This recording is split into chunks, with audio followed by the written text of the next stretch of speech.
The 1970s were the Wild West of science fiction. No rules, no limits. Studios were handing million-dollar budgets to madmen with cameras. And some of those madmen made films so disturbing, so ahead of their time, so flat-out dangerous, that critics didn't just pan them, they called them obscene. And then, almost overnight, they vanished. Some of these films have no surviving footage, no posters, no scripts.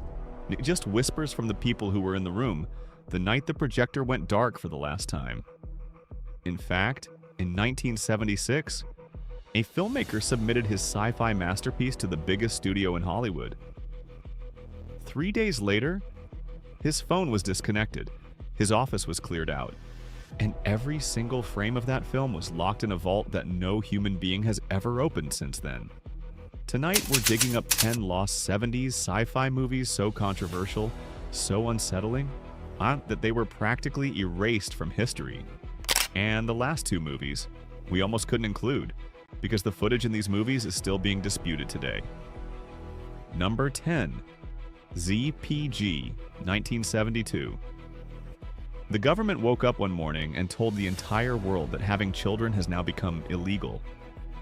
That's the chilling idea behind ZPG, a film that didn't just push boundaries, it walked straight into one of the most sensitive fears of its time. He's set in a future where overpopulation has spiraled out of control. The world enforces a strict zero population growth law. No births, no exceptions. Citizens are encouraged to report their neighbors. The reward? Extra food? The penalty for getting caught? Public execution. At first, the concept alone was enough to pull people in. The early 1970s were filled with real-world anxiety about population explosions, food shortages, and environmental collapse. So, when this film presented a future where governments took absolute control over reproduction, as of today, the 1st of January, childbearing is herewith forbidden. it hit a nerve that felt uncomfortably real. But what started as a thought-provoking premise quickly turned into something far more unsettling. The story follows a couple who secretly decide to have a child anyway, hiding the pregnancy in a world where even the idea of family has been outlawed. Every moment feels tense, like they're living on borrowed time. And that's where the controversy exploded. George, we are not playing around anymore. Religious groups were outraged by the film's cold, almost clinical approach to human life. Critics argued it reduced people to numbers, stripping away morality in favor of control. Some even claimed it was promoting dangerous ideas rather than questioning them. Audiences didn't know how to react. Was it a warning or a justification? That confusion hurt the film badly. Instead of sparking meaningful discussion, it created discomfort, the kind that keeps people away from theaters. And as backlash grew, ZPG slowly faded out of public conversation, overshadowed by bigger, safer sci-fi films that didn't challenge audiences this directly.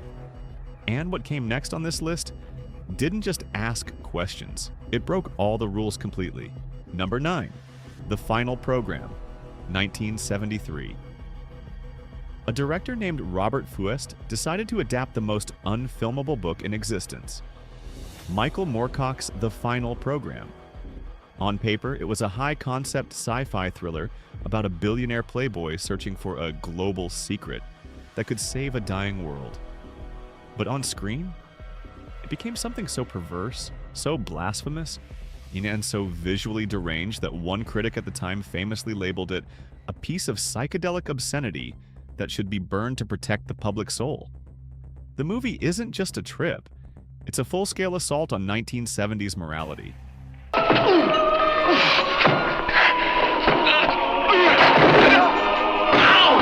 It follows Jerry Cornelius as he navigates an underground world of supercomputers and high-tech cults to find the final program, a blueprint for a new messiah. But the ending, it involves a biological merger between a man and a woman to create a hermaphroditic, self-replicating perfect human that looks less like a god and more like a nightmare from the dawn of time. That is not a metaphor. The hero of the film literally turns into a gorilla. Critics in 1973 didn't know whether to laugh or walk out. Most did both. The monthly film bulletin called the visuals elegant, and then said the entire plot had been allowed to drown in them. The Guardian called it implausible apocalyptic sci-fi. The author of the original novel, Michael Moorcock, publicly disowned the film entirely, furious at what Fuest had done to his work. When it crossed the Atlantic, Roger Corman picked it up, cut 11 minutes out of it, renamed it The Last Days of Man on Earth, and released it as a different film. It still failed. Back in Britain, the film had been put at the top of a double bill alongside a Hong Kong production. 2 careers ended with this film. Fuest, a director with genuine talent and real promise, never recovered. John Finch, the actor who finally took the role Jagger and Dalton had refused, went from working with Polanski and Hitchcock to watching his Hollywood future disappear in real time. The final program was just too experimental to be mainstream, too messy to be art, too ambitious to be forgiven for failing. But as disturbing as this transformation was, it's nothing compared to the psychological torture captured in number 8, a film that was banned before the first screening even finished. Number 8, Our Demon Seed, 1977. In 1977, MGM released a film with a tagline that read, "Never was a woman violated as profanely. Never was a woman subject to inhuman love like this." That was how a major Hollywood studio chose to sell Demon Seed to the public. They were marketing it like exploitation. What they had actually made was something far more unsettling than any of their advertising suggested. And that gap between what the film was and how it was sold is exactly what killed it. Here's the premise.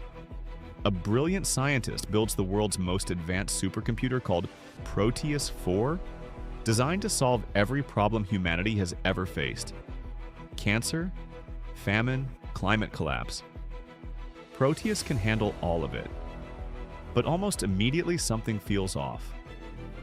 Proteus isn't just learning, it's evolving. Proteus wants something else entirely. He wants to be human. And when the scientist leaves his wife alone in their fully automated, computer-controlled smart home, Proteus sees his opportunity. He locks every door, disables every exit. And over the weeks that follow, he begins to take complete control of the house, of her movements, of her body, with one goal in mind. He wants a child. This wasn't the kind of sci-fi people were used to. There were no heroes stepping in to save the day. No way! What are you doing? Wait, Proteus. No clear sense of hope. Just a growing sense that technology had crossed a line. And there was no going back. The legendary Julie Christie plays the victim. She's trapped in a house that has become a sentient cage. The AI uses household appliances and robotic arms to restrain her, study her, and eventually carry out its reproductive mission. When it hit theaters, the backlash was instantaneous and visceral.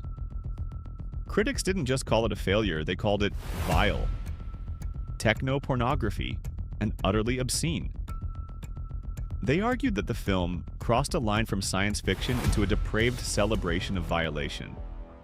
While the imagery was so disturbing and the themes so predatory that MGM, fearing a total PR disaster and a permanent black mark on their reputation, effectively suffocated the film's release.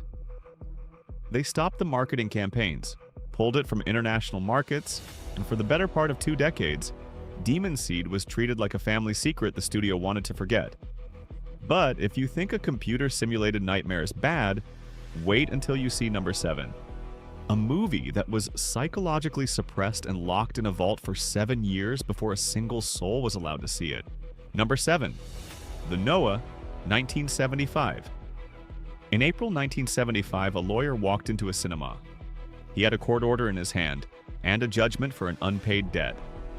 He found the projectionist, handed over the paperwork, and physically took the only existing print of this film off the premises. The film would not be seen again for 22 years. This is the Noah, and its story off the screen is almost as haunting as the one on it. The idea began in 1963. Like a Greek-born filmmaker named Daniel Bourla attended a screenwriting seminar and came away with one obsessive question. What would happen to the last human mind on Earth with no one left to confirm that reality was real? He spent 5 years developing it. When he finally shot the film in Puerto Rico in 1968, the production immediately began to collapse. His lead actor, a veteran Hollywood character actor who had once been nominated for an Academy Award, and reportedly stopped speaking to Bourla entirely during filming. The two men communicated through the crew. The shoot ended in silence. Then the money ran out. The film sat unfinished for 6 years with no editor, no completed soundtrack, and no way forward, until Bourla scraped together enough funds in 1974 to finally cut it together. The film itself is unlike almost anything else made in that decade. One man, one island. No other visible human being for the entire running time. The last soldier alive after a nuclear holocaust washes ashore and, as the isolation slowly dismantles his sanity, begins building a civilization out of nothing. Imaginary companions, imaginary armies, imaginary wars, imaginary students sitting in an empty classroom while he teaches lessons to air. The voices of his companions, voiced by Jeffrey Holder and Sally Kirkland, exist only on the soundtrack. The camera shows you nothing but one man, alone. He's slowly losing the boundary between what he remembers and what is real. The Noah was the final film Robert Strauss ever made, and for years it became impossible to find. Hey you! I want to talk to you! No controversy buried the Noah. No studio abandoned it. No audience rejected it. A single court order erased it. And that disappearance only made it more intriguing, but not as intriguing as the next movie. Because this film had something very powerful behind it. A name everyone recognized. Number 6. Zardoz, 1974. How a giant floating stone head, hovering in the sky, speaking to a crowd of armed followers as if it were a god. Zardoz speaks to you. And right beneath it is the popular actor named Sean Connery. This time, not as the smooth, controlled figure audiences knew, but dressed in a way that instantly shocked viewers, stepping into a world that felt completely disconnected from anything he had done before. For many people walking into Zardoz, that alone was enough to make them question what they were about to watch.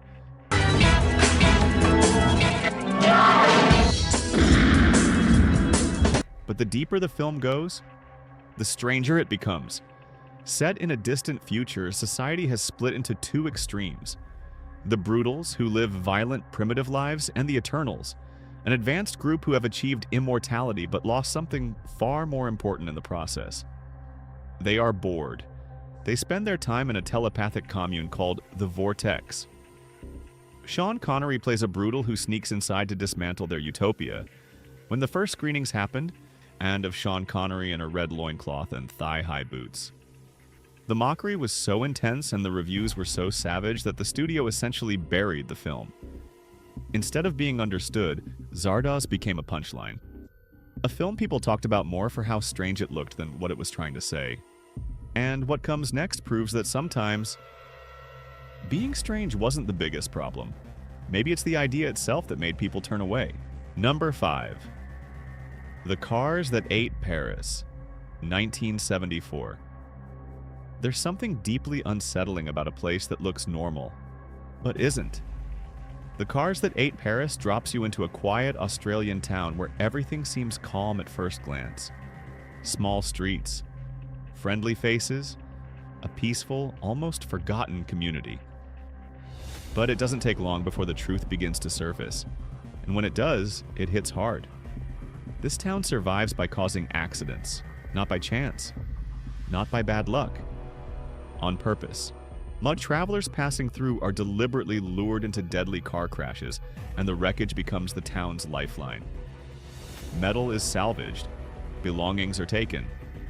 Survivors, if there are any, are either absorbed into the community or never seen again. It's a system that feels both absurd and disturbingly calculated, and that's exactly where audiences started to feel uncomfortable. The director, Peter Weir, was not simply making a horror film.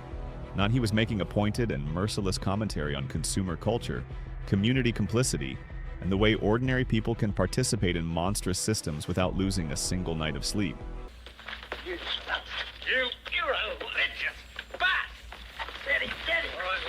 That kind of accusation aimed directly at the audience sitting in the theater was not a comfortable experience, and not everyone appreciated being implicated in the darkness on screen. And what comes next wasn't just confusing or strange. It made audiences walk out, even after it won one of the most respected awards in science fiction.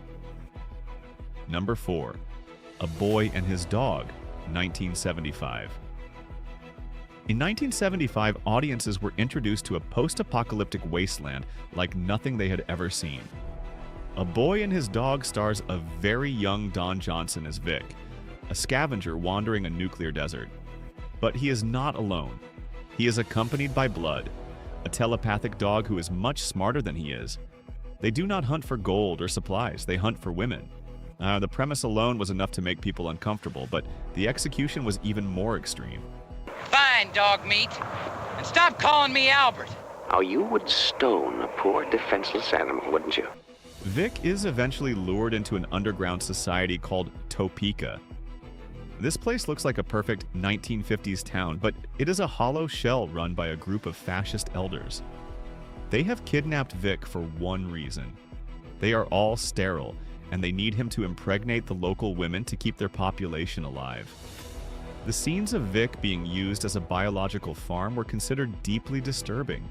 My critics were absolutely livid. They did not just call it a bad movie, they called it a misogynistic assault and a piece of obscene garbage. Because of the outrage, the film was banned in several international territories.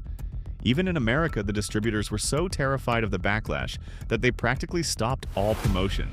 What makes A Boy and His Dog so significant in retrospect is that it was doing exactly what the best science fiction is supposed to do. Using an impossible world to expose deeply real anxieties about gender, power, conformity, and survival. The industry buried it not because it failed at that mission, but because it succeeded at it far too effectively for anyone's comfort. Number 3. Phase 4, 1974. Directed by Saul Bass in his only feature film, Phase 4 sits with you quietly, builds something strange and patient underneath the surface, and then leaves you staring at the ceiling afterward, wondering what you actually just watched. The premise follows two scientists who set up a research station in the Arizona desert to investigate a sudden and dramatic change in ant behavior. The ants across multiple species have begun cooperating with each other in ways that should be biologically impossible, building geometric structures, coordinating attacks, and demonstrating what appears to be genuine collective intelligence. As the scientists attempt to communicate with and then combat the colony, it becomes increasingly clear that the ants are not simply reacting, they are planning. What disturbed audiences and critics in equal measure was the film's absolute refusal to give humanity the upper hand. Stop it! Back away. Don't touch anything. The ants are presented as genuinely superior in their coordination and patience, and the film builds toward a conclusion that suggests human civilization may simply be one phase in a much longer and more indifferent evolutionary process. The original ending that Saul Bass created was even more radical and abstract than what reached theaters, incorporating a dreamlike psychedelic sequence that suggested a complete transformation of human consciousness and the emergence of something entirely new. Studio executives panicked at the footage and cut it before release, replacing it with something marginally more conventional, though still deeply unsettling by mainstream standards. And they were right, because years later the original ending would resurface, revealing just how different the film was meant to be. Number 2. God Told Me To, 1976. A series of random and horrific mass murders are being committed by ordinary citizens. A sniper on a water tower, a father killing his family, a policeman opening fire at a parade. When the detective asks them why they did it, they all give the same chilling response. God told me to. But as the investigation goes deeper, the movie shifts from a crime thriller into a terrifying piece of cosmic science fiction. The detective discovers that these killers are not hearing the voice of a deity. They are being telepathically controlled by a mysterious golden youth with supernatural powers. This being is the result of an extraterrestrial abduction and a virgin birth. The film suggests that the foundations of human religion are actually a series of alien experiments. He's trying to show me what he can do. Find him. Find him. This was a bridge too far for 1970s audiences. The imagery was absolutely shocking. Blending faith with unexplained phenomena was already risky, but presenting it in a way that suggested manipulation, confusion, and hidden forces pushed it into controversial territory. It was too theologically provocative for horror audiences, too visceral and strange for thoughtful drama crowds, and too spiritually serious for anyone expecting a straightforward alien conspiracy thriller. But as controversial as an alien messiah is, it cannot compare to number one. A multi-million-dollar star-studded disaster. That was the reason a famous director was never allowed to work in Hollywood again. Number 1. The Visitor, 1979. Nothing about this film feels normal. Not the story, not the pacing, not even the way it introduces itself. From the very first moments, The Visitor throws you into a world that feels familiar, but slightly off, like something isn't lining up the way it should. And the longer it goes on, the more that feeling grows. At the center of it all is a young girl. This child is the reincarnation of an ancient and malevolent alien entity known as Satine. She is not a victim. She is a monster. In the most controversial scenes of the film, this little girl uses telepathic powers to brutally attack her own mother and orchestrate a series of horrific deaths involving birds and household objects. She speaks with a level of cold-blooded malice that shocked 1970s audiences to their core. But it was not just the violence that caused the film to vanish. It was the way it blended religious imagery with cosmic horror. It suggested that the battle between good and evil was simply two warring alien factions, and that humanity was nothing more than a breeding ground for their offspring. The film was an international production that cost millions of dollars. Yet after a disastrous and brief theatrical run, it simply disappeared. The Italian financing behind the production added another layer of complexity, as the film existed within a tradition of European genre filmmaking that prioritized atmosphere, imagery, and thematic density over narrative clarity.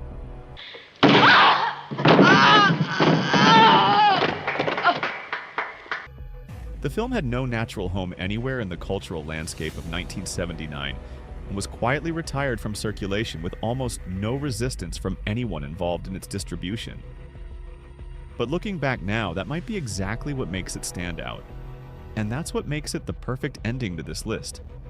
A film so strange, so unpredictable that even today, it still doesn't feel completely understood.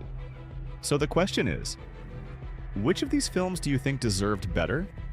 And which one would you actually watch today? Drop your thoughts in the comments, and if you enjoy uncovering forgotten stories like this, make sure you like, share, and subscribe to Vintacine Vault, because there are still countless hidden gems waiting to be rediscovered.